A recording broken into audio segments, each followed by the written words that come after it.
आपण मत्तई याचा 21 अध्याय तो वाचूया. आपल्या सर्वांना हा अध्याय माहीतच आहे, पण तरी आपण परत एकदा तो वाचूया. ते यरूशलेमाजवळ येत असता जैतुनाच्या डोंगराजवळ बेतफगे येथवर पोचले.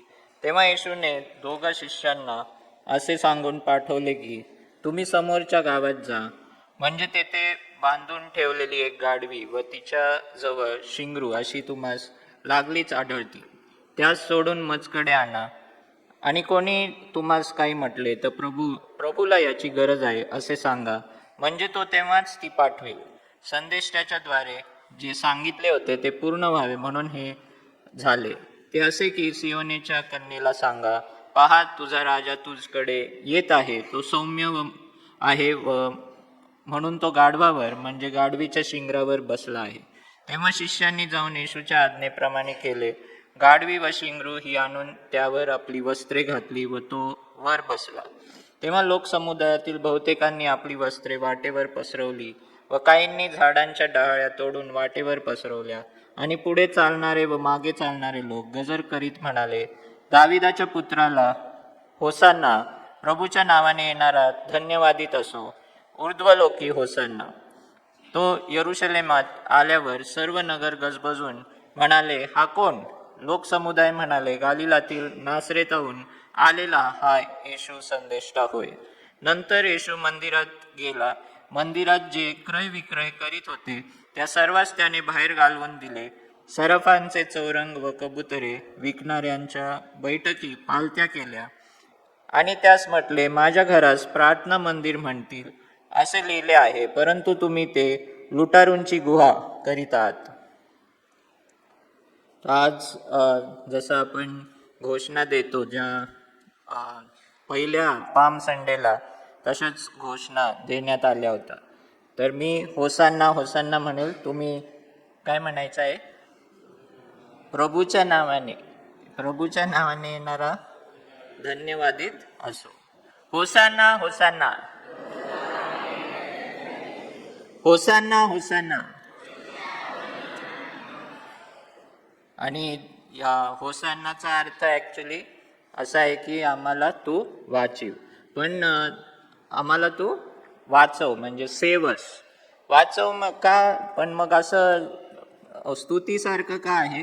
तर एक जसं काही स्कॉलर्स असं म्हणतात की जसं कोणतरी आपण बुडत आहोत आणि मग आपल्याला काहीच म्हणजे आशा नाही आहे आणि आपण खाली जात आहोत, पण कोणतरी दिसतं आपल्याला की जो आपल्याला पाण्यातून वाचवणार आहे, आणि म्हणून आपण आनंदाने मग ओरडू लागतो, कारण कोणतरी येतोय जो आपल्याला वाचवणार आहे आणि आपल्याला विश्वास असतो की आता मी सुटणार आणि आपण त्याच्यातून बाहेर येणार.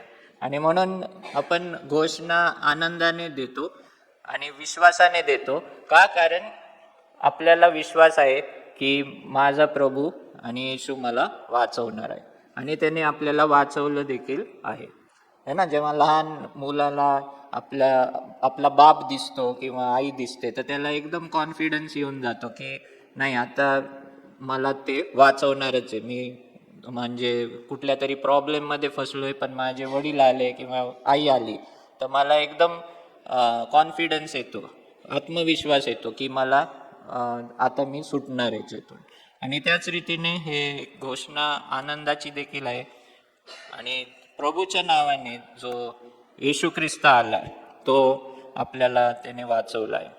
बरं, आज जे आपण पाहतो की जेव्हा येशू या यरूशलेमेत आला आणि त्याला माहीत होतं जेव्हा तो येत होता यरूशलेममध्ये की मला पकडणार आहेत आणि माझं काय करणार आहेत ते लोक, हे सगळं त्याला पूर्व ज्ञान होतं. पण तरी त्याच हेतूने तो यरूशलेमेत आला. आणि जेव्हा तो आला तेव्हा वेगवेगळे प्रतिक्रिया आपण पाहतो की लोकांनी दिल्या, आणि येशू पण त्या गोष्टी पाहत आहेत आणि येशू पण काहीतरी प्रतिक्रिया देत आहे. तर खूप साऱ्या प्रतिक्रिया आहेत, पण मी विशेष करून एकच गोष्टीकडं ती जी प्रतिक्रिया आहे ती आज आपण पाहूया. अजून एक प्रतिक्रिया प्रोफेसर मिथून यांनी आत्ताच एक आमचं ऑनलाईन डिवोशन झालं तर त्याच्यात त्यांनी सांगितली होती, ती लूकमध्ये आहे. लूक 19 ती देखील महत्त्वाची आहे, पण मी त्याच्यावर बोलणार नाही. लूक याचा 19 अध्याय.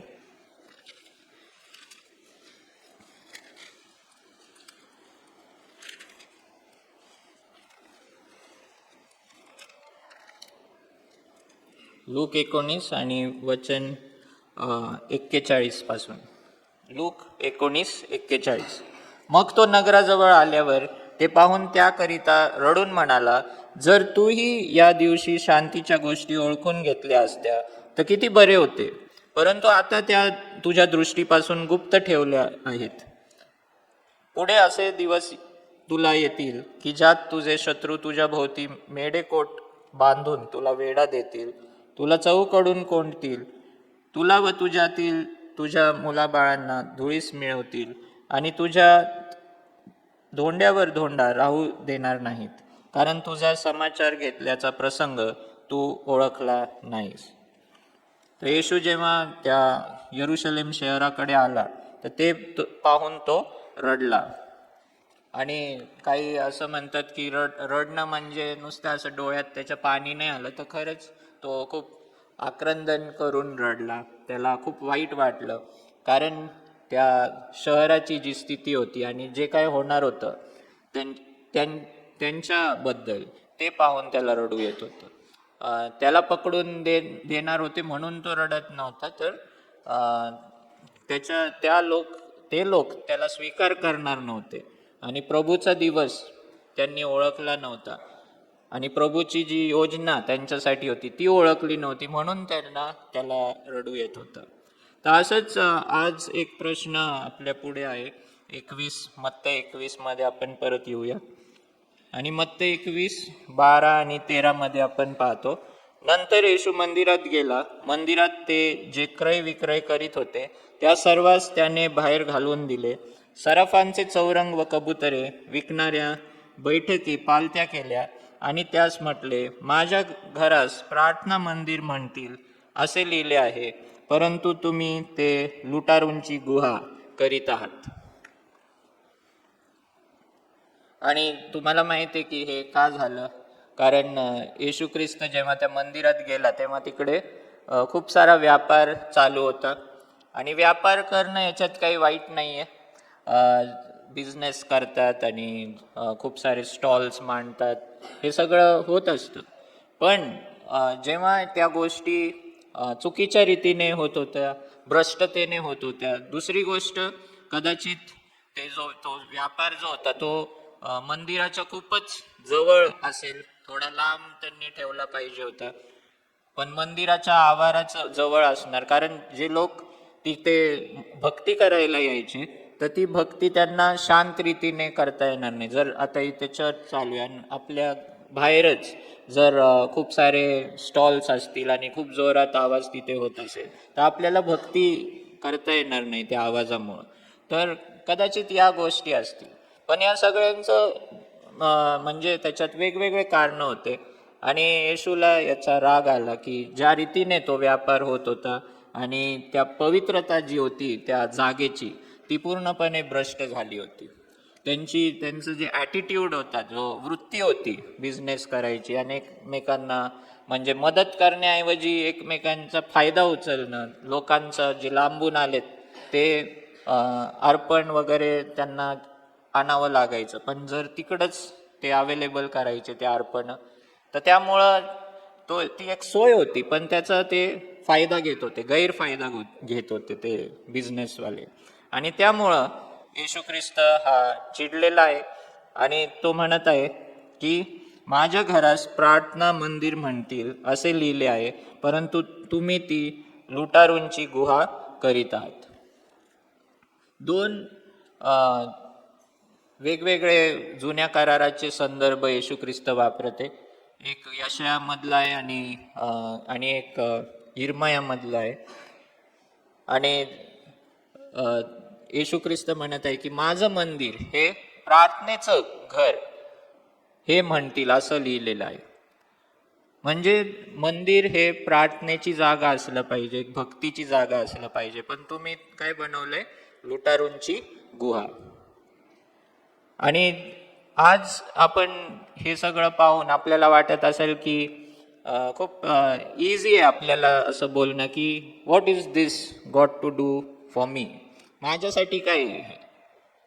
मी म्हणजे मी याच्यातून काय शिकणार, किंवा माझ्या जीवनासाठी हे कसं काय मी लागू करू शकतो, किंवा मला याचं काय घेणं दे. आणि अशा रीतीने सहज रीतीने आपण बाजूला ठेवू शकतो. पण आपण या प्रश्नासाठी आपण उत्तर शोधलं पाहिजे, आपलं आत्मपरीक्षण केलं पाहिजे. कारण यरुशलेम जे होतं हे आपलं एक प्रतीक आहे, आणि मंदिर पण आहे हे आपल्या हृदयाचं एक प्रतीक आहे. यरुशलेम शहर हे आपल्या जीवनाचं प्रतीक आहे, आणि मंदिर जे आहे ते आपल्या हृदयाचं प्रतीक आहे. आणि परमेश्वर आपल्या शरीराकडे, आपल्या जे हृदय आहे त्याच्याकडे पाहून त्याची काय प्रतिक्रिया असेल? आपल्या जीवनाकडे पाहून येशूला त्या लूकमध्ये लिहिल्याप्रमाणे रडू येतंय का? की हे लोक मला ओळखत नाहीयेत, हे लोक मला जो सन्मान दिला पाहिजे किंवा स्वीकारलं पाहिजे ते स्वीकारत नाहीत, म्हणून तो रडत आहे का? आपली अवस्था कशी आहे, त्या अवस्थेकडे पाहून त्याला रडू येतंय का? किंवा आपल्या मंदिरामध्ये कारण पाऊल काय म्हणतो की तुमचं शरीर हे पवित्र आत्म्याचं मंदिर आहे, आणि त्या मंदिराकडे पाहून येशूला राग येतोय का? जसं आपण इथे पाहतो तर दोन प्रतिक्रिया, एक पाहतो की त्याला दुःख होते, आणि इकडे आपण पाहतोय की त्याला राग पण येत आहे. आणि त्याची अपेक्षा काय आहे की प्रत्येक विश्वासणारा हा कसा असला पाहिजे? एक प्रार्थनेचं घर. जो उद्देश आहे आपल्या शरीराचा, आपल्या जीवनाचा, तो त्याला पाहिजे की त्याच्यामध्ये प्रार्थना असली पाहिजे. त्याची अपेक्षा आहे की एक प्रार्थनाशील व्यक्ती म्हणून तो आपल्याकडे अपेक्षेने पाहत आहे. पण जर आपण प्रार्थना करीत नाही आहोत तर मग दुसरं त्याचं जे अवस्था असेल ती म्हणजे ती लुटारूंची गुहा झालेली. आणि आज तेच म्हणजे त्याच्यावरच मला बोलायचंय की is our temple, is our body the temple of Holy Spirit, है ना? आणि प्रेयरचं घर आहे का ती लुटारूंची गुहा झालेली है ना? हाऊस ऑफ प्रेयर और डेन ऑफ रॉबर्स. आणि परमेश्वर येशू ख्रिस्त हा खूप अशी उपमा देत आहे, लुटारूंची गुहा. आपल्याला वाईट वाटतं ना, कोण आपल्याला चोर पण म्हटलं तर खूप वाईट वाटतं आपल्याला. पण परमेश्वर येशू ख्रिस्त आपल्याला ती उपमा देऊ शकतो. जर आपण प्रार्थनेचं घर नाही आहोत तर मग दुसरी जी स्थिती आहे ती आपल्यासाठी लागू होते, आणि ती म्हणजे लुटारूंची गुहा. मधलं असं कुठली जागा नाहीये त्याच्यासाठी. आपण चोर जर म्हटला आपल्याला, आपण कोणत्या बाबतीत चोरी करू शकतो? है ना? इंग्लिशमध्ये लिहिलं डेन ऑफ रॉबर्स. आणि काय रॉब करू शकतो आपण, काय चोरी करू शकतो देवाकडून? तर त्याची महिमा, परमेश्वराची ग्लोरी है ना, महिमा जी आहे त्याच्यातून आपण त्याची चोरी करू शकतो. स्वतःला क्रेडिट घेऊन जे श्रेय आहे ते स्वतःला आपण घेऊ शकतो. आपल्या ब्लेसिंग्सचं, आपल्या टॅलेंट्सचं, आपल्या सक्सेसचं श्रेय जे आहे ते आपल्याकडे घेऊन आपण देवाची महिमा चोरू शकतो. आपण जे देवाने आपल्याला टाइम दिलेला आहे, आपल्याला टॅलेंट्स आपले दिलेले आहेत, जे संधी दिलेले आहेत, त्याच्यातून आपण देवाकडून चोरी करू शकतो. त्याची भक्ती त्याला आपण जेव्हा नाही देत, आपण चोरी करतोय. त्याला जे आपण धन्यवाद दिला पाहिजे तो आपण त्याला देत नाही, त्यावेळेस आपण चोरी करू शकतो. आणि मलाकीमध्ये तर क्लिअरली लिहिलंय की तुम्ही मला ठकवता, है ना, तुम्ही चोरी करता. आणि ते म्हणतात कशामध्ये चोरी करतो, तर तुमच्या दशांशामध्ये आणि अर्पणांमध्ये. जेव्हा आपण दशांश देत नाही आणि अर्पण देत नाही, देवानेच जे दिलंय आपल्याला त्याच्यातून तो जे अपेक्षा करतो, जेव्हा आपण ते देत नाही आपण चोरी करतो. जेव्हा जेव्हा आपण कंजूसीने वागतो, जेव्हा जेव्हा आपण हात आपला तोकडा करतो, आपण आपली जी मूठ आहे ती बंद ठेवतो, त्या वेळेस आपण देवाला पण थकवत असतो.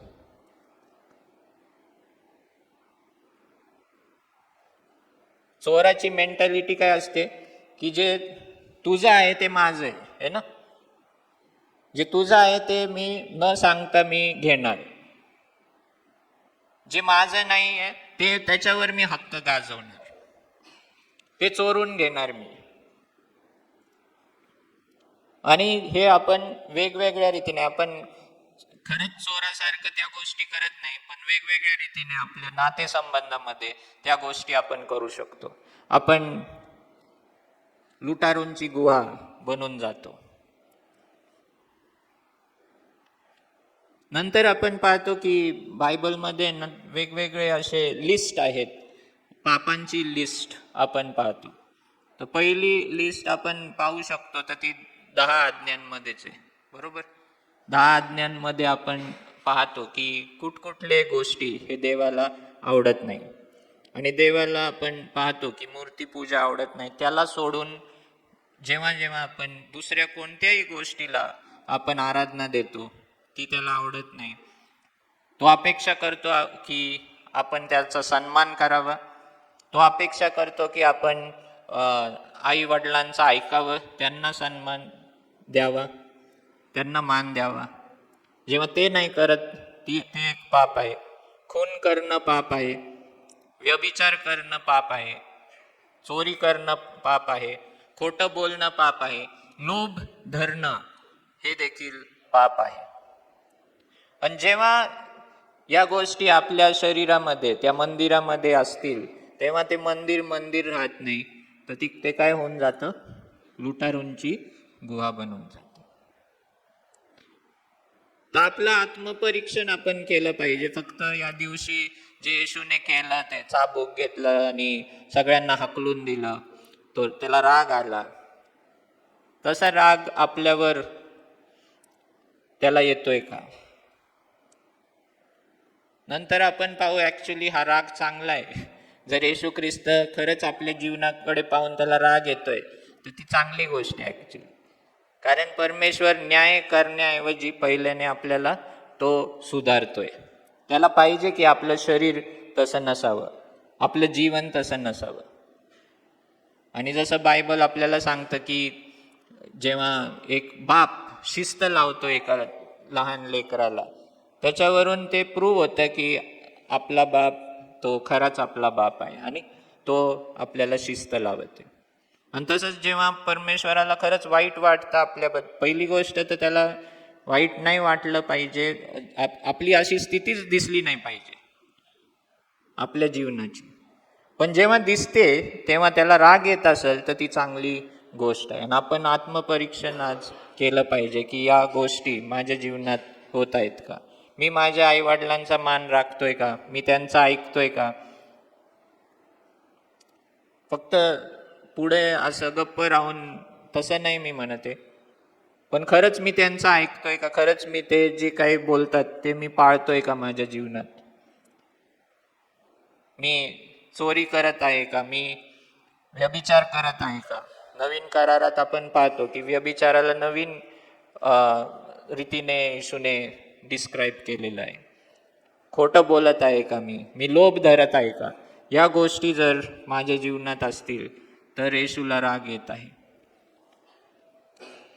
दुसरी एक लिस्ट आपण पाहतो नीतिसूत्रे याचं 6वा अध्याय. नीतिसूत्रे प्रॉव्हर्ब्स 6वा अध्याय 16वं वचन.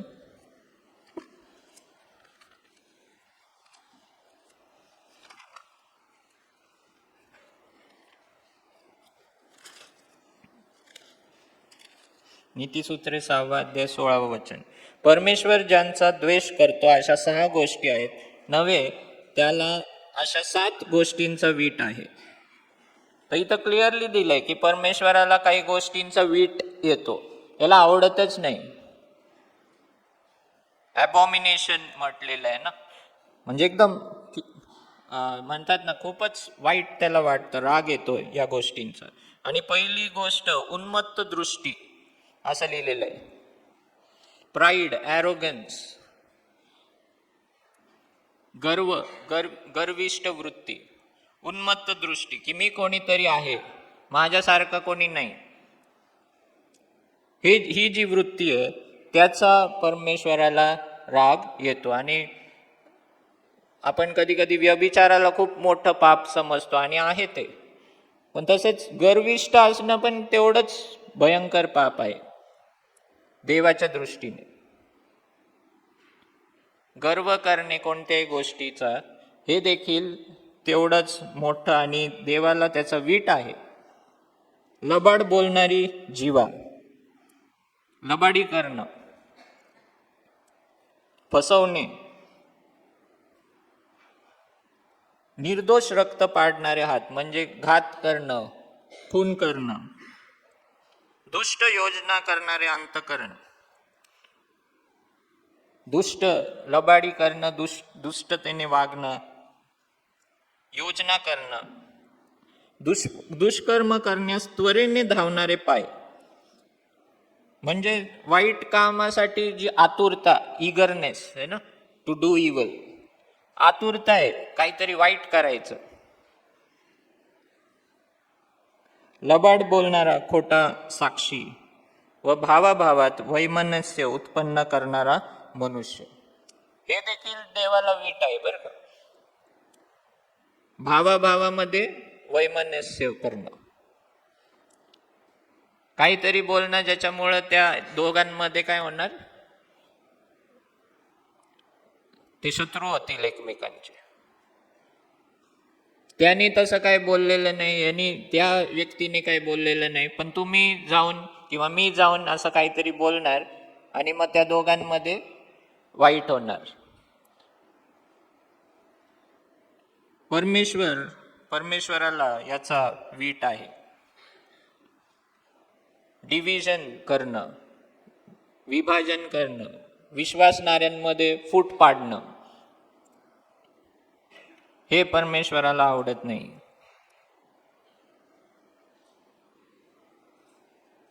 अजून एक लिस्ट तुम्हाला सर्वांना माहिती, गलती याचा 5वा अध्याय,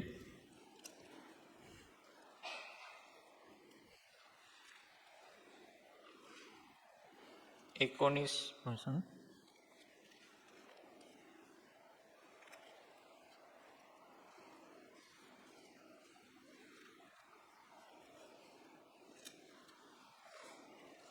5:19. देहाची कर्मे तर उघड आहेत, तीही जार कर्म, अशुद्धपणा, कामातुरपणा, मूर्तीपूजा, चेटके, वैर, कलह, मत्सर, राग, तट, फुटी, पक्षभेद, हेवा, दारूबाजी, रंगेलपणा आणि अशा इतर गोष्टी. इफिस 4 मध्ये पण अजून एक असंच मिळतं. तिकडे आपल्या भाषेबद्दल बोललेलं आहे की तुम्ही कसं बोलता, तुमचा संवाद कसा आहे, तो एकमेकांना उचलणार आहे का खाली पाडणार आहे, तुमचे जोक्स, तुमचा विनोद कसा असतो, त्याच्यामध्ये अश्लीलता आहे का. या सर्व गोष्टी परमेश्वराला आवडत नाही. आणखीन पण काही ठिकाणी अशी लिस्ट असेल आणि त्यातून आपल्याला कळतं की परमेश्वराला कोणत्या गोष्टींचा राग आहे. आणि या लिस्टकडेच आपण पाहायचं नाहीये, तर परमेश्वराच्या दृष्टीने त्याला सन्मान किंवा त्याला गौरव मिळत नाही अशी कुठलीही गोष्ट असेल, तो कुठलाही विचार असेल, ॲक्शन असेल, कार्य असेल,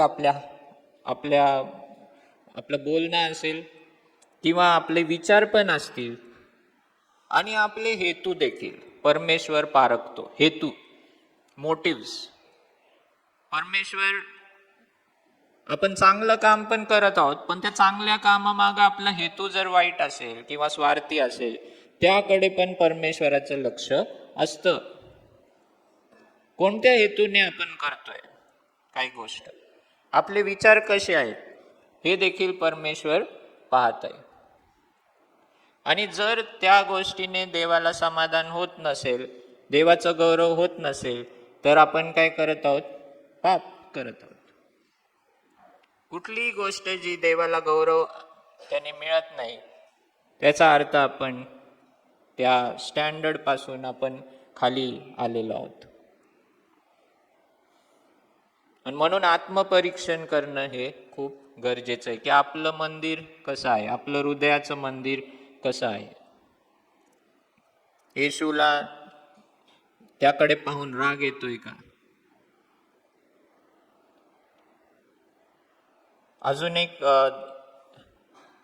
प्रार्थना आठवती, स्तोत्र 139 मध्ये 23 आणि 24 मध्ये. तेव्हा दावीद काय म्हणतो की तू माझी झडती घेतो म्हणतो. झडती माहिती आहे ना काय असतं?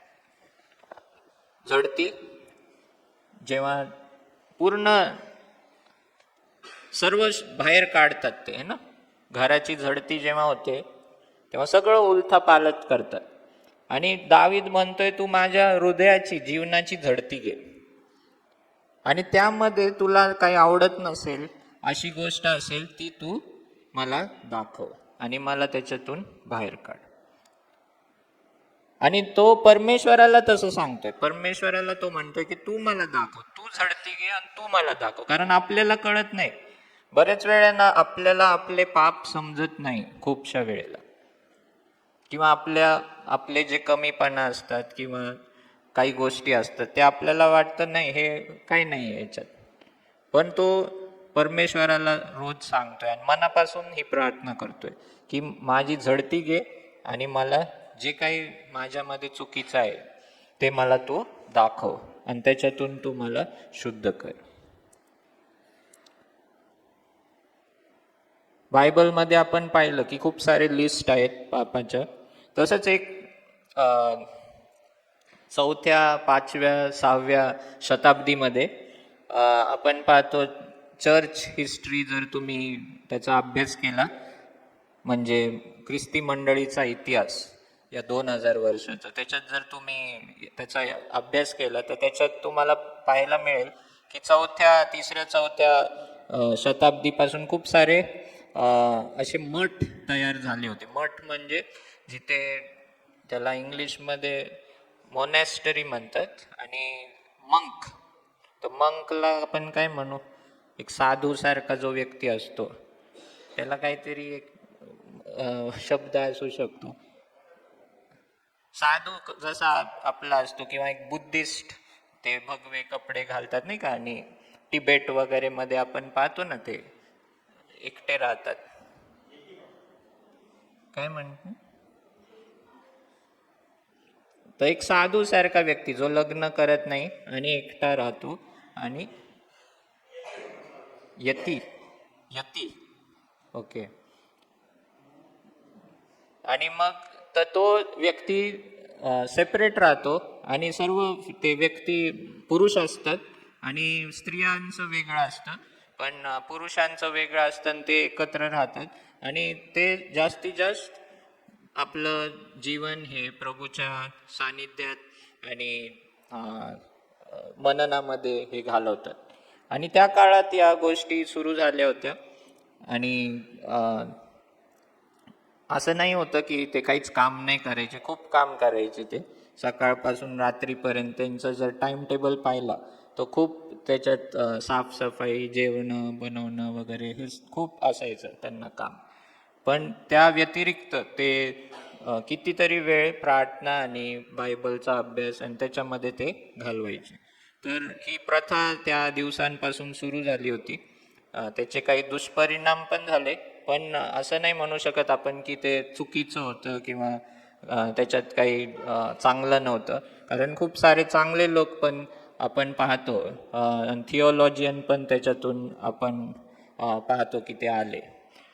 तर त्यामध्ये एक 6व्या शताब्दीमध्ये एक व्यक्ती होता, त्याचं नाव Gregory the great. Gregory the great हा पोप होता. आणि त्यावेळेस त्याच्या अगोदर एक व्यक्ती होता, त्याने एक अशी लिस्ट बनवली होती काही पापांची. आणि या ग्रेगरी द ग्रेटने आणखीन असे 7 पाप ते त्याच्या लिस्टमध्ये त्यांनी नमूद केले होते. आणि त्या 7 पापांमध्ये पहिलं म्हणजे जर लिस्ट पाहिली, 7 वायसेस म्हणतात त्याला, 7 डेडली सिन्स असं म्हणतात. आणि त्याच्यामध्ये प्राईड म्हणजे गर्व, ग्रीड म्हणजे लोभ, लस्ट म्हणजे वासना, एनवीला काय म्हणू आपण, नाही, ईर्षा. आणि अजून एक पाप आहे ग्लटनी म्हणजे खादाडपणा. हे पण एक पाप आहे. राग देखील एक पाप आहे. आणि शेवटचा आहे लेझीनेस, आळशीपणा. तर हे पण एक पाप आहे. तर त्या लिस्टमध्ये, त्या मंक्सच्या लिस्टमध्ये हे सर्व पाप होते. गर्व, लोभ, वासना, वाईट वासना म्हणजे, आणि ईर्ष्या, खादाडपणा, राग आणि आळशीपणा. आणि या गोष्टी आपण जर पाहिल्या की ह्या जर आपण आत्मपरीक्षण केलं की आपल्या जीवनात या गोष्टी आहेत का, हे गर्व, लोभ आहे ना, पैशावर प्रेम करणं, वासना, खादाडपणा पण ही जी गोष्ट आहे, जर आपण आपल्या भुकेला जर कंट्रोल नाही करू शकत है ना आपल्या शरीराला, तर मग आपण आणखीन पण जे गोष्टी आहेत शरीरातल्या त्यांच्यावर पण आपण कंट्रोल नाही करू शकत. आणि म्हणून हे एक डिसिप्लिन आहे है ना, ही एक डिसिप्लिन आहे. उपासाद्वारे आपण आणखीन शरीराच्या गोष्टींवर देवाच्या साह्यानेच आपण कंट्रोल करू शकतो. आळशीपणा देखील त्यामध्ये एक वेगळं आपण पाप पाहतो. ते देखील नीतिसूत्रामध्ये खूप साऱ्या गोष्टी त्याच्याबद्दल दिलेल्या आहेत. तर आपल्या जीवनामध्ये असं काही झालेलं आहे की आपण एवढं म्हणजे जेवणासाठी आणि जेवणाच्या गोष्टींमध्ये आपण एवढा टाईम घालवतो, त्याच्यावर काहीच कंट्रोल आपला नाही आहे. किंवा वासना आपल्या जीवनामध्ये एवढ्या चालत आहेत आणि मग त्या गोष्टी आपण जर कंट्रोल नाही केल्या तर ते ॲक्शनमध्ये पण पुढे ते कन्वर्ट होतात. आपल्या जीवनामध्ये लोभ आणि पैशाला आपण पहिलं स्थान देतोय का? आपल्या जीवनामध्ये आपण राग, इतरांविषयी वाईट बोलणं, गॉसिप करणं, या गोष्टींविषयी आपण स्थान देत आहोत का? आपण ईर्ष्या बाळगतो का? जेलसी, या गोष्टी आपल्या जीवनामध्ये आहेत का?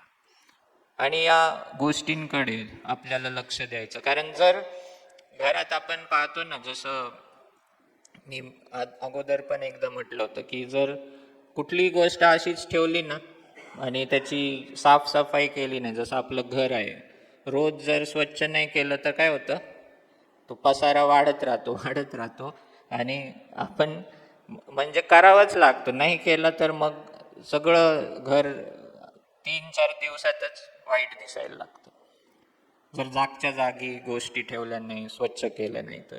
आणि तसंच आपल्या जीवनात पण आपल्याला हे मनन केलं पाहिजे, याच्यासाठी प्रार्थना केली पाहिजे.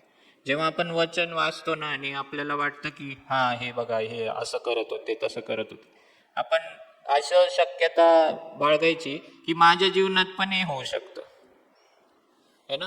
जेव्हा दावीद व्यभिचार करतो आपण पाहतो, मी तर म्हणतो माझ्या जीवनात पण हे होऊ शकतं, शक्यता आहे, मग मी प्रार्थना केली पाहिजे आणि मी करतो. आपण पाहतो काही तो अलिशाचा सेवक, त्याने लोभ धरला पैशाचा, तर मी तर करतो प्रार्थना की देवा मला या बाबतीत माझ्या जीवनात या गोष्टी नको होते. कारण शक्यता आहे, जर एवढे मोठमोठे लोक पडले आणि असं त्यांनी केलं तर आपल्या जीवनात पण या गोष्टी घडू शकतात. काल तिमोथेचं ते चौथा अध्याय, पहिलं पत्र चौथा अध्याय वाटतं, त्याच्यात लिहिलं होतं की शेवटच्या दिवसात पुष्कळांची प्रीती थंडावेल, है ना. पुष्कळ लोक वाईट चुकीच्या शिक्षणाकडे वळतील. तर परत म्हणजे मी स्वतःला तिथं ठेवलं की माझी पण प्रीती थंडावू शकते, है ना. माझ्या प्रीतीची स्थिती कशी आहे आज, मी पण चुकीच्या ह्याच्यात पडू शकतो. जरी मला समजा आता बायबल मी अभ्यास करत आहे, पण काही होऊ शकतं माझ्या जीवनात. आणि म्हणून आपण प्रार्थना केली पाहिजे. कारण आत्ताच आपण पाहिलं, जर आपण प्रार्थनेचं घर नाही आहोत तर मग आपण लुटारूंची गुहा बनून जातो. कारण लक्ष नाही दिलं आपल्या, जसं मी सांगितलं, पसारा वाढत जाणार. जर लक्ष नाही दिलं, ऑटोमॅटिक पसारा वाढत जाणार, धूळ येणार, सर्व अस्वच्छ होणार. अस्वच्छ व्हायला काही करावं लागत नाही, नुसतं केअरलेस राहायचं बस, आणि सगळं काही ऑटोमॅटिक होतं. आणि म्हणून आपल्याला केअरफुल राहायला पाहिजे. आपण निष्काळजी नाही झालं पाहिजे. आपण आपल्या जीवनाबद्दल सतर्क राहिलं पाहिजे आणि चेक करत राहिलं पाहिजे. जसं दावीद म्हटलं की माझी झडती घेतो आणि तुम्हाला दाखव. शेवटी आपण पाहतो की येशू ख्रिस्त त्या मंदिराकडे बघून तसाच तो दुर्लक्ष नाही केलं त्याने, है ना. तो दुर्लक्ष करू शकला असता, वाईट वाटलं त्याला, दुर्लक्ष करू शकला असता, पण नाही, त्याने ॲक्शन घेतली आणि त्याने ते मंदिर स्वच्छ केलं. आणि ती आपल्यासाठी आशेची बाजू आहे की परमेश्वर आपल्या मंदिराकडे बघून पण तो त्याची इच्छा आहे की त्याला स्वच्छ करायचं आहे. तो आवेशाने भरलेला आहे स्वच्छ करण्यासाठी. झील ऑफ द लॉर्ड, है ना. परमेश्वराचं झील, परमेश्वराचा आवेश त्याच्यामध्ये आहे. तो स्वतः त्या आवेशाने आपल्याला स्वच्छ करण्यासाठी तयार आहे. आणि त्यामुळे आपण आशा धरू शकतो आणि त्याच्याकडे जाऊ शकतो आणि आपल्याला त्याच्या हवाले करू शकतो. आपण सबमिट होऊ शकतो त्याला, कारण तो आपल्याला पूर्ण स्वच्छ करून त्याच्यासाठी एक चांगलं भांड नाही का, एक पात्र त्याच्यासाठी आपण बनवू शकतो. मरिया मगदालिया आपण पाहतो, तर तिच्यामध्ये असं म्हटलंय की तिच्यामध्ये 7 अशुद्ध आत्मे होते, असं लिहिलंय, है ना. आणि देवाने, येशूने तिला त्या स्थितीतून बाहेर काढलं आणि तिला स्वच्छ केलं. आणि ती मरिया मगदालिया ही येशूसाठी एक चांगली विश्वासणारी, ती एक मॉडेल अशी बनली, ती एक कित्ता बनली सर्वांसाठी. आणि त्याच रीतीने आपण देखील परमेश्वराच्या हातात येऊया आणि जसं तो त्या मरियाला स्वच्छ करतो आणि तिलाच तो दर्शन देतोय ना, पहिलं पुनरुत्थानाच्या वेळेस तिलाच पहिलं दर्शन देतो. आणि ती देखील किती आतुर होती येशूबद्दल जाणून घेण्यासाठी. आणि आपण पाहतो की देव तिच्यामध्ये जर कार्य करू शकतो. आधीचं तिचं जीवन कसं होतं, 7 अशुद्ध आत्मे, पण नंतर ती पूर्णपणे देवासाठी ती शुद्ध होती. आणि त्याच रीतीने आपण तिच्याकडून उत्तेजन घेऊ शकतो की आपलं जीवन पण कसंही असेल, पण आपण हे मानलं पाहिजे. आपलं आत्मपरीक्षण करून आपण देवाच्या हातात स्वतःला दिलं पाहिजे. आणि परमेश्वर त्याला तो आवेशी आहे आपल्यासाठी आणि तो शुद्ध करण्यास तयार देखील आहे. आणि जेव्हा तो करेल तेव्हा आपण त्याच्यासाठी उपयोगी पात्र बनू शकतो. आणि म्हणून आपण त्याच्या हातात आज पडूया. आणि ही जी प्रतिक्रिया आपण आज पाहिली, जावळ्याच्या रविवाराच्या दिवशी आपण ही गोष्ट पाहतो की येशू गप्प बसला नाही. येशूने ते सर्व जे चुकीचं होत होतं ते स्वच्छ केलं आणि त्याच रीतीनं तो आपल्या जीवनात पण कार्य करण्यास तो तयार आहे.